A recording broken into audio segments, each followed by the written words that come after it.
কি হলো? কি হয়েছে? ও ফুটা না এখনো ফেরেনি। এখনো ফেরেনি? না, সেই সকালে বেরিয়েছে তো। ওমা, এই তো অনেক রাত হয়ে গেল। সকালে ওই টাকার কথাটা ওইভাবে বলাটা বোধহয় ঠিক হলো না, না গো? হ্যাঁ, আসলে অপুটা তো খুব অভিমানী। আসলে এইসব থেকে কিছু না একটা ভুল করে বসে। আমার একজন খুব ছোটবেলার বন্ধু আমেরিকায় থাকে, কলকাতায় এসছে, বিয়ের সময় আসতে পারেনি, তো তাই আমার পুত্রবধূর মুখ দেখতে চায় আর কি। সেজন্য আমাদের তিনজনকে আজ ডিনারে ইনভাইট করি। তিনজনকে মানে?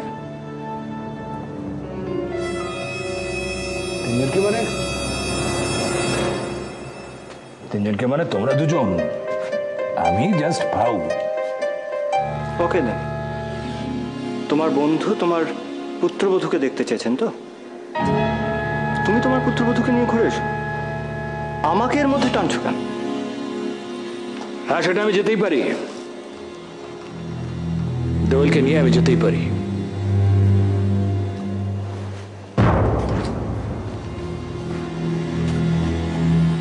খুব ভালো দেখাবে তো সেটা? এতে ভালো মন্দর কি আছে বাবা? দেখো, ইটস অ্যান ওল্ড প্রেজুডিস। তুমি বলে দিও তোমার ছেলে অন্য কোনো কাজে ব্যস্ত হয়ে পড়েছে। I think I'm getting pretty late. I have to leave now. রুদ্র, রুদ্র, রুদ্র! আজ কি ডক্টর দেবরায়ের বাড়িতে শেষ পর্যন্ত যাওয়া হবে তো? একের পর এক যা বাধা আসছে। যদি আজকেই পাকা কথা হয়ে যায় তাহলে অ্যাডভান্স 1000 টাকা চাইব। আচ্ছা, মার ব্যাপারটা আমি বুঝতে পারলাম, তাও বাবা তুমি কি করে বলতে পারলে ওকে জানাও? তাই আচ্ছা, ও কি তোমার টাকাটা খেয়ে ফেলতো নাকি বলতো? না না না, তুই ব্যাপারটা বোঝার চেষ্টা কর। দেখ, আমারও তো টাকাটা আজকেই দরকার, ভীষণভাবে দরকার, সেই জন্যই। আসলে আসলে কি জানিস তো বাবা, উকিলকে না টাকাটা আজকেই দেওয়ার ছিল, তা না তো চাওয়ার কথা উঠতই না। দেখ, তোর বাবার দোকান ঘরটা বাঁচানোটাও তো জরুরি, তাই না?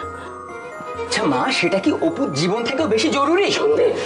দাদা, দাদা শোন, তুই এইসব কথা ছাড়, বরং তুই আর আমি একটু বেরোই, দেখি দিদিকে পাওয়া যায় কিনা। কোথায় বেরোবি? কলকাতা শহরে কোথায় খুঁজবি এখন দিদিকে? আশ্চর্য ব্যাপার, আমি বুঝতে পারি না আমি এখন কি করব। তোমরা কেন বলতে গেলে সব অপুকে? ও উল্টোপাল্টা টাকা ওড়ানোর মেয়ে। আচ্ছা, অপু তো আমাদের খুব অভিমানী মেয়ে, তোমরা তো জানো। এখন যদিও কিছু একটা উল্টোপাল্টা করে আসে। কি বলছিস তুমি? কি বলছিস এসব? অপুকে এসব করবে? আমি কিচ্ছু জানি না। শোনো, অপুর যদি কিছু হয় না আজকে, আমি তোমাদের কাউকে ছাড়বো না। একটা সত্যি কথা বলবে মা? রুদ্র তোমার সঙ্গে খারাপ ব্যবহার করে, তাই না? না না, একদম না। তুমি অত ভেবো না তো, সব ঠিক হয়ে যাবে। কিচ্ছু ঠিক হবে না মা। আমি ভেবেছিলাম বিয়ের পর আস্তে আস্তে সব ঠিক হয়ে যাবে, কিন্তু কই হলো? কই? আমি বেশ বুঝতে পারছি যে সংসারটা আমি নিজের হাতে এত যত্ন করে দাঁড় করাবার চেষ্টা করেছি, সেটা আস্তে আস্তে ক্ষয়ে যাচ্ছে। শুধু দেখো কাকে নিয়ে এসেছি। এসো।